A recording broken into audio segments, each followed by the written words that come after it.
अस्सलामु अलैकुम वरहमतुल्लाहि वबरकातुहू। जैसा कि दोस्तों आप देख रहे हैं, ये आज सैयद मौलाना अबुल खैरात सिवानी रहमतुल्लाह ताला अलैह का मज़ार मुक़द्दस है। आप इसकी ज़ियारत करें। अभी यहाँ पे चादर पोशी हो रही है और उसके बाद में अभी यहाँ पे फातिहा के अशार पढ़े जाएंगे।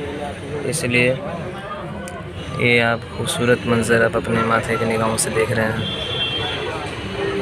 ये सैयद मौलाना अबुल खैरात सिवानी रहमतुल्लाहि ताला अलैह का मज़ार आज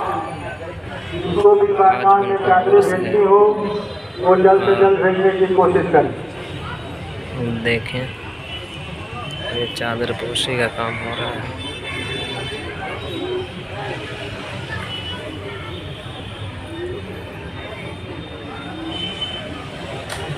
जिन नौजवान साथी भाई बहनों को चादरें पेश करनी हो वो जल्द से जल्द चादर भेजें।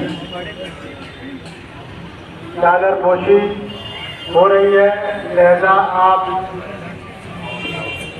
जिनको भी चादरें पेश करनी हो वो देर न करें।